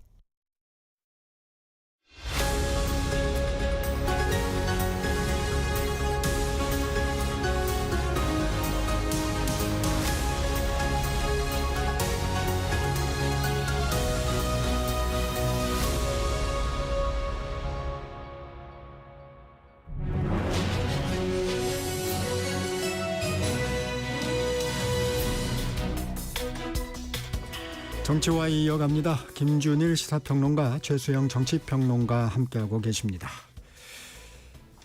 국회 상황 좀 알아보겠습니다. 민주당이 추진하는 이른바 3대 특검법 어제 국회 본회의를 통과했습니다.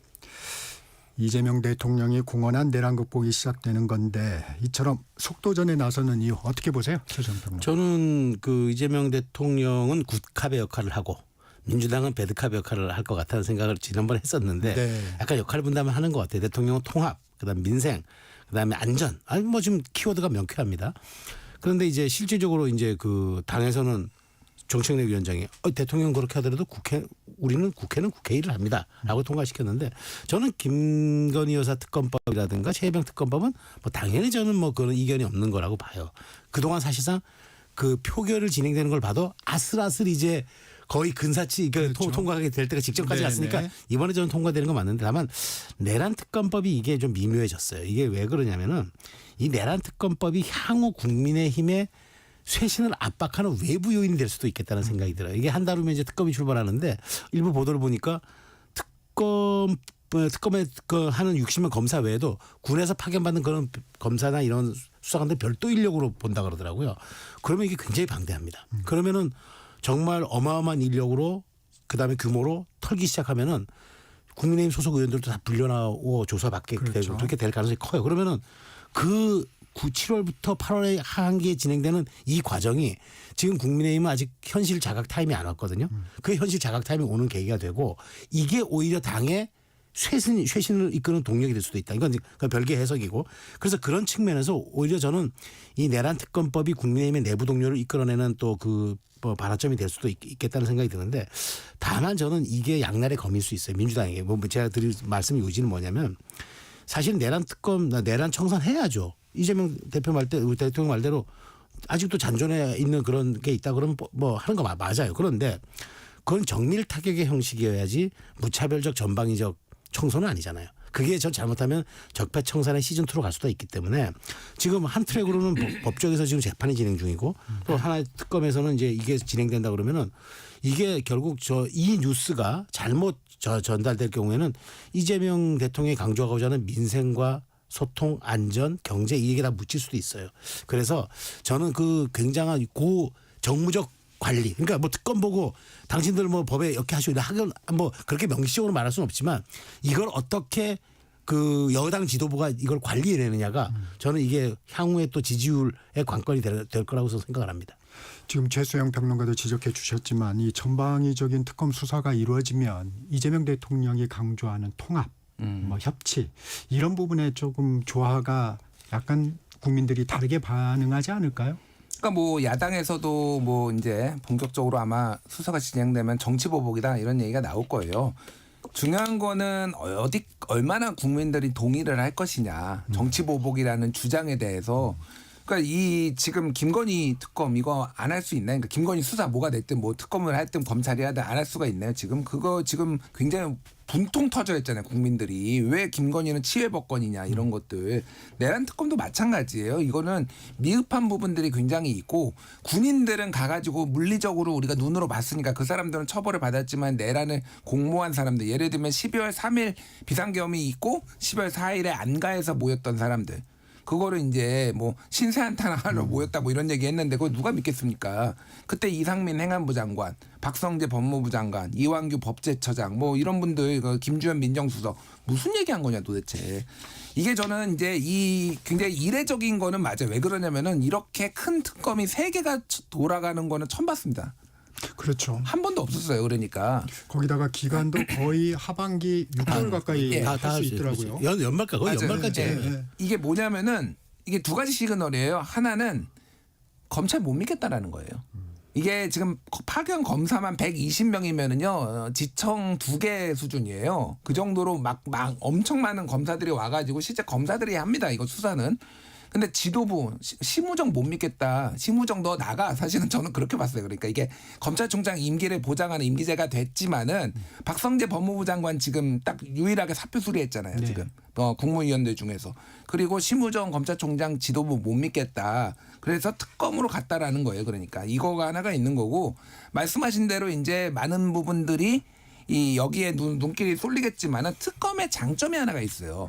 뭐냐면요 기한이 정해져 있습니다. 연장을 하더라도 기한이 정해져 있으니까 이게 검찰이나 이런 데서는 적폐청산 얘기가 예전에 나왔던 게 특검 이후에 적폐청산 수사로 문재인 정부 때 굉장히 오랫동안 거의 2년 넘게 이렇게 하니까 이거 검찰에 대한 불신도 생기고 막 여러 가지가 있었잖아요. 근데 오히려 이거는 깔끔하다 그러니까. 어쨌든 올해 안에는 모든 걸 털고 가겠다라는 그리고 또 열성 지지층들의 어떤 바람들 이런 것까지 다 이렇게 해서 나온 일이 법안이다 이렇게 봐야 될 것 같습니다. 이 대법관 증언법도 좀 살펴보겠습니다. 일단 법사위 법안심사 소위까지는 통과를 했습니다.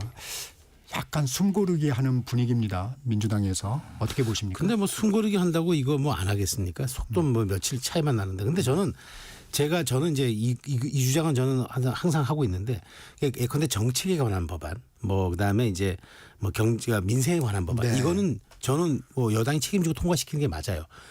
이 법안에 대한 결과, 뭐 그런 정책에 대한 결과, 법에 대한 결과는 나중에 정치적인 자신의 지지율로 국민들에게 심판받으면 되는 거예요.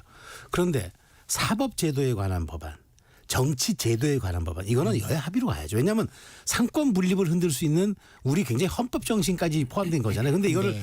여당이 거의 뭐 속도전으로만 한다? 이건 안 되죠. 사법제도, 사법구조 근간을 흔들 수 있는 거. 이거는 여야 합의로 가고 최소한의 공론의 장을 좀 더 거쳐야 돼요. 그다음에 정치관계법은 뭐냐면 자신들의 선거 관련된 거기 때문에 그것도 여야 합의해야 돼요. 그러니까 저는 이 2가지는 여야 합의를 하는 게 맞고 나머지는 책임지고 하는 겁니다. 무슨 뭐 노란봉투법이니 뭐 상법 개정안이 그건 당연히 그건 여당 그 정권을 위임받은 사람들이 하는 거예요. 책임지고. 그건 맞는데 과연 이게 이렇게 속도전을 할 일인가. 그러니까 조희대 대법원장도 국회가 부르면 언제든 응할 테니까 좀 이렇게 수기의 시간을 갖자고 하는데 저는 그렇게 해서 대법관을 늘리는 거를 올 연말까지 꼭 해야 될 게 뭐가 있습니까? 이재명 대통령 임기 지금 아직도 4년 11개월 하고도 전 20 며칠 남았는데 저는 이렇게 할 이유가 없다고 봐요. 그래서 저는 이제 물론 이제 이게 사실 대법관에 대한 이 얘기가 나온 게 대법관 증언 얘기 나온 게 결국 이재명 대통령의 재판이 마지막 나왔을 때부터 온 거 아닙니까? 파기환 유죄 취지의 파기환송 이후부터 나온 거니까. 시기가. 그러니까 저는 진정성이라든가 이재명 대통령이 지금 뭔가 초반에 그립감을 잡고 국민에게 잘 보이려고 지금 뭔가 잘하는데 이런 것들이 오히려 진짜 그동안 선거 과정에서 제기했던 우려들을 자꾸 촉발시키는 계기가 되니까 왜 자꾸 이런 것들을 우선순위를 자꾸 앞으로 가는지 저는 사실 그걸 이해 못하겠어요. 그러니까 요거는 오늘 한국일보 보도가 눈에 띄더라고요. 네. 제목이 일방처리 선근 이재명 대통령 대법관 증언 속도전 직접 막았다. 이게 지금 어제 법사위 소위 그런 다음에 다 바로 법사위 전체 회의에 올리고 좀 있다가 이제 본회의로 가는 이런 수순이었는데 법사위 전체 회의에 가는 게 스톱이 됐어요. 그러니까 어제 소위만 통과가 되고 이게 무슨 얘기냐면은 이게 지금 이재명 대통령도 이게 별로 국민 통합에 도움이 안 될 수도 있고 오해를 불러일으킬 수 있고 이러니까 직접 이거는 좀 속도 조절을 해야 된다. 그리고 법원의 의견을 청취하라. 기사 내용에 따르면 그런 얘기가 있었거든요. 이거는 뭐냐면요. 이게 정청래 위원장을 중심으로 법사위원들의 어떤 뭐라고 해야 되나? 그 당원들에 대한 구애? 이렇게 보는 게 좀 더 맞을 것 같아요. 이게 왜냐하면은 지금 원내대표 선거도 있고 지금 당대표 선거도 있고 근데 강성 지지층들은 기본적으로 빨리 이거 해야지 무슨 소리야. 이렇게 해가지고 굉장히 지금 푸시를 하고 있거든요. 그러니까 지금 정청래 위원장은 지금 당대표 지금 하마평에 본인이 출마 가능성이 있다라고 하잖아요. 이렇게 하는 건데 이재명 대표는 후보 시절에도 지난번에 대법관 증언하는 거 이거 법안 이거 선대위 차원에서 이렇게 막았다라고 했잖아요. 그래서 박범계 의원이 철회하고 막 그랬잖아요. 네네, 그렇죠. 그러니까 이거에 대해서는 급할 게 없다라는 거예요. 그러니까 이거는 이재명 대통령의 뜻이라고 보기는 좀 어렵고 당의 역학관계 속에서 나오는 건데 좀 속도 조절이 될 것 같고요. 저도 방송에서 계속 얘기했는데 최소한 의견은 들어야지 법원에 평소에 자기들이 증언이 필요하다라고 얘기를 했음에도 불구하고 의견은 한번 들어봐야 되는 거 아니야? 이게 의사들 의료개혁한다고 하면서 2,000명 증언한 거랑 뭐가 다르냐 그러면 얘기 안 듣고 그런 얘기를 제가 해왔습니다. 좀 합리적으로 해라. 예. 어떻게 보면 당원에 대한 구애다. 네.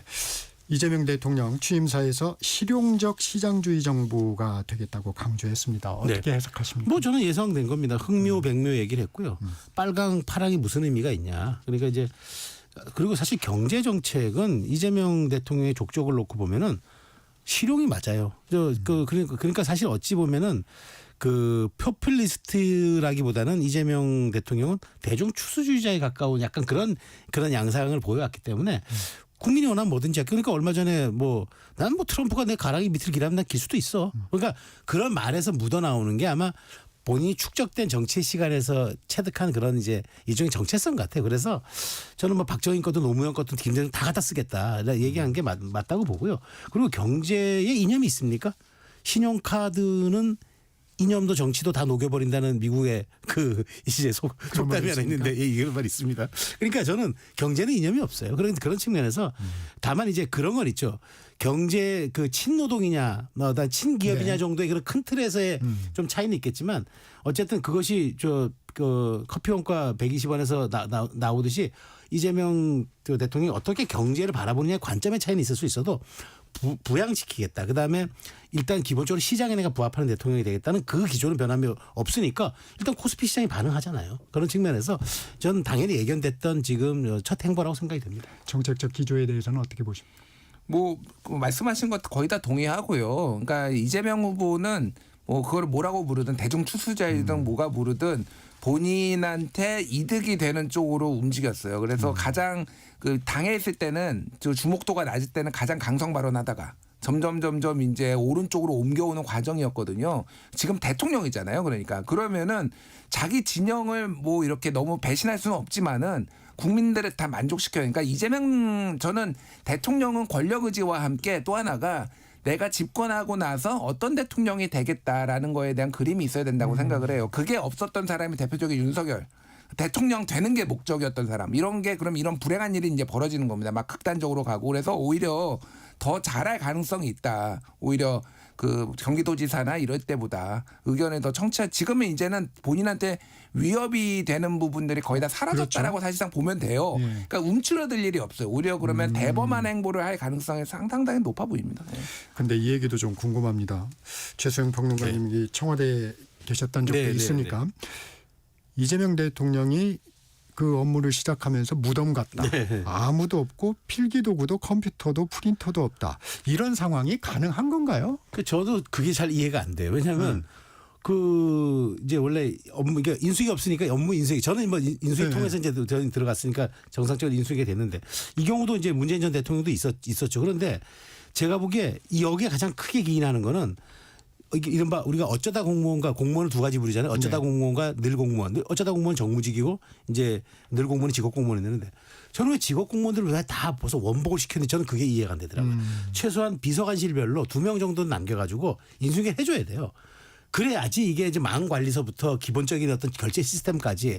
근데 그게 안 돼 있고 진짜 보도에 따르면 윤재순 총무비서관이 열쇠꾸러미 하나 갖고 기다린 행정용 한 명만 기다렸다는데 그게 사실이라면 이런 일이 발생하는 거예요. 그래서 사실 이 부분은 대통령이 취임 사실 용산에 가서 첫 일성이 이거였단 말이에요.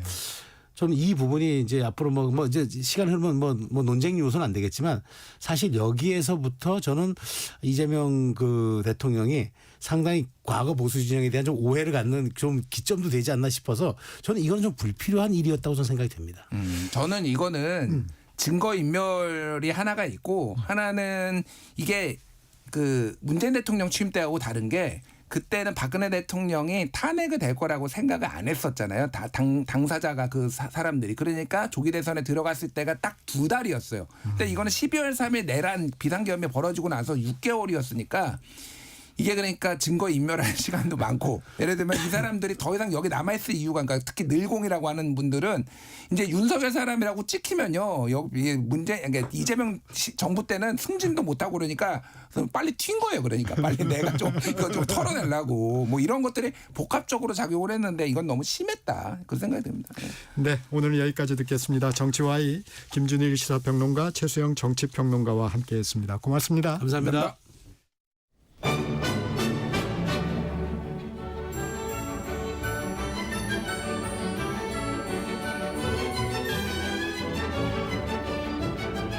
KBS 1라디오 정통 시사 프로그램 정격 시사. 정치자의 눈으로 질문하겠습니다. 공정의 가치를 추구합니다. 꼭 필요한 정보를 담겠습니다. 월요일부터 금요일까지 아침 7시 20분에 찾아옵니다.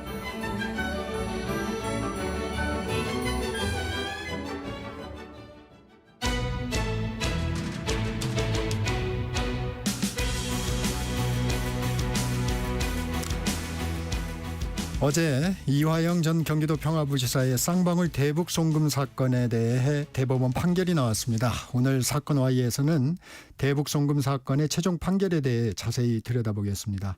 사건 스토리텔러 정진아 변호사 자리했습니다. 변호사님 안녕하세요. 네, 안녕하세요. 먼저 대북 송금 사건 어떤 사건인지 정리해 주시죠. 네, 쌍방울 그룹이 800만 달러를 불법으로 대북 송금을 한 사건인데요. 대북 송금을 한 그 이유는 경기도 스마트팜 사업 대남 명목으로 500만 달러, 네. 그리고 이재명 당시 경기도지사 방북 비용 대남 명목으로 300만 달러를 송금하였다는 의혹을 받았던 사건입니다. 당시 이화영은 경기도 평화부지사였고요. 네. 경기도의 대북 협력 사업을 주도적으로 담당하고 있었는데요. 이 대북 송금을 쌍방울과 함께 좀 주도하고 또 북한 인사들 사이에 대북 송금을 조율하는 등의 어떤 중요한 역할을 하였습니다. 이 사건으로 이화영 전 부지사는 외국환 거래법 위반 등의 혐의로 기소가 되었고 항소심에서 징역 7년 8개월을 선고받았고요. 어제 대법원에서 원심을 확정하였습니다. 대법원이 상고를 기각한 이유 어디에 있습니까? 일단 대법원은요. 원심 판단에 논리와 경험의 법칙을 위반해서 자유심증주의 한계를 벗어난 것이 없다. 네, 그리고 검사의 어떤 사전 면담 등이 이루어진 증인의 법정 진술을 어떤 신빙성 판단을 함에 있어서나 유죄 인정에 필요한 증명 정도에 관해서도 법리를 오해하는 등으로 판결에 영향을 미친 잘못이 없다는 이유로 상고를 기각을 했습니다. 이화영 전 부지사 대북 송금 조작 사건, 정치 검찰의 무도한 행각이 낱낱이 밝혀질 것이다. 이렇게 반발하고 있다고요? 네, 그렇습니다. 사실 이화영 전 부지사는 수사 과정 및 재판 내내 또 쌍방울 대북 송금 혐의를 부인하고 있었는데요. 검찰의 회유와 압박으로 진술을 번복하였다고 주장하면서 네. 수사 절차의 부당성을 강조를 했었고요. 또 이는 이화영 전 부지사의 옥중 노트에도 기재되어 있는 것으로 알려져 있습니다. 그리고 대법원 판결 직후에는 옥중에서 네. 검찰 개혁에 힘을 모아달라는 옥중 메시지를 발표하면서 검찰의 부당한 수사가 있었다는 점을 비판하고 있고 검찰 수사에 대해서 불만을 표시하고 있습니다. 대법원 확정 판결이 나왔는데 1심과 2심의 판결은 조금 달랐죠? 네네. 그것도 좀 설명을 해 주시죠. 네, 일단 쌍방울이 대북 송금을 한 것은 경기도 스마트팜 사업 비용과 당시 이재명 경기도지사의 방북 비용을 대납하기 위해서라는 점을 네. 인정하였다는 것은 사실 1심과 2심 좀 모두 다 동일합니다. 네. 네, 기본적인 큰 틀은 동일하죠. 다만 좀 쟁점과 관련해서는 1심에서는 그 검찰의 술자리 회유가 크게 부각되지는 않았었는데요. 네. 2심에서는 좀 구체적으로 이 부분이 좀 쟁점화가 되었었고요. 아무래도 좀 가장 큰 차이가 있다면 형량의 차이라고 볼 수 있습니다. 네. 1심은 9년 6개월을 선고를 하였으나 네. 2심에서는 징역 7년 8개월을 선고하였죠. 좀 감형이 된 부분이 네. 있습니다. 네, 2심에서는 아무래도 뇌물죄, 정치자금법 위반 범행 후에 이화영 전 부지사가 정치인으로 부정한 행위까지는 나가지 않았고 사실 스마트팜 사업이 인도적 지원 사업이었고 또 남북 간 평화 조성을 위한 남북 교류 협력 사업 추진이라는 어떤 정책적 목적도 있었다는 점 등을 고려를 하여 좀 감형을 한 것으로 보입니다. 실제로 800만 달러가 북한에 간 정황은 밝혀졌나요? 네, 일단 800만 달러가 북한으로 들어간 정황은요. 주로 김성태 전 쌍방울 회장을 비롯한 네. 관계자들의 어떤 그런 진술과 네. 금융거래, 출입국 기록 등을 통해서 좀 드러났는데요. 일단 쌍방울 그룹의 임직원 등의 명의를 이용을 해서 회사 자금을 인출하거나 아니면 비자금을 조성하는 등으로 해서 자금을 확보했고요. 이러한 자금을 사실 정식적인 어떤 금융기관을 통한 것은 아니고 중국 등 제3국을 경유한 일종의 환치기 방식이죠. 좀 불법적인 경로로 북한에 돈이 흘러간 것으로 확인이 되고 있습니다. 그리고 일부 금원은 김성태 회장 등 좀 쌍방울 관계자들이 직접 아니면 좀 특근을 통해서 네. 북한 인사들을 만나서 현금으로 전달을 하였습니다. 이것도 좀 궁금한데요. 이 전 부지사가 지난해 10월이죠. 박상용 검사 탄핵소추 사건 국회 청문회에 증인으로 출석해서 검찰이 수원지검 청사에서 술과 음식을 제공하며 진술을 맞추도록 회유했다고 주장을 했습니다. 그런데 이 부분은 법원이 배척을 했죠? 네, 그렇습니다. 일단 왜냐하면 우선 이화영 전 부지사의 진술이 좀 번복이 되고 네. 일관성이 없었다고 보았습니다. 뭐냐면 그 이화영 전 부지사가 술자리가 있었다고 주장하는 시기나 장소, 참석자 등에 대한 진술이 일관되지 못했었거든요. 그러니까 어떤 특정 시점에 술자리가 있었다고 했다가 검찰이 또 어떤 반박 자료가 나오면 다시 시점을 변경하기도 했고요. 또 술자리가 검사실이었다라고 하다가 장소도. 네, 진술 녹화실이었다고 하는 등 좀 진술이 일관되지 못했던 부분이 있습니다. 또 이화영 전 부지사가 구치소에 있거나 조사를 마치고 구치소로 출발하는 등 객관적인 어떤 출정 기록들을 좀 살펴보면 네. 이화영 전 부지사가 주장하는 술자리가 있었다고 하는 시기가 사실상 좀 물리적으로 불가능하였기도 했고요. 또 사실 출정하는 게 혼자 출정하는 것은 아니잖아요.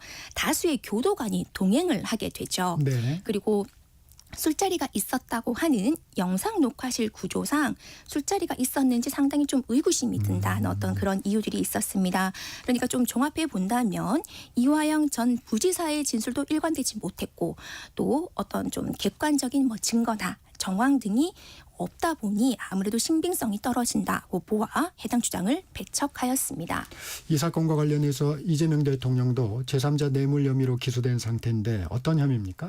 네, 일단 이재명 대통령은 쌍방울 그룹의 대북 송금과 관련해서 외국환 거래법 위반, 제3자 뇌물죄 등의 혐의로 기소되어서요. 현재 1심 재판 진행 중에 있습니다. 일단 제3자 뇌물죄와 관련해서 좀 살펴보면 사실 이재명 당시 경기도지사가 직접적으로 돈을 받은 것은 아니죠.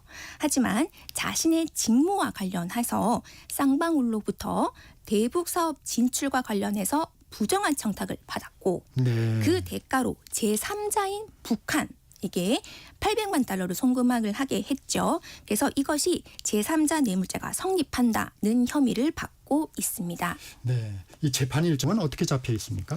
일단 원래는 좀 재판이 진행되다가 재판 기피 신청을 하는 등으로 해서 좀 정지가 되었었습니다. 네. 근데 또 다시 또 최근에 7월 22일로 재판 준비기일이 지정이 되어는 있습니다.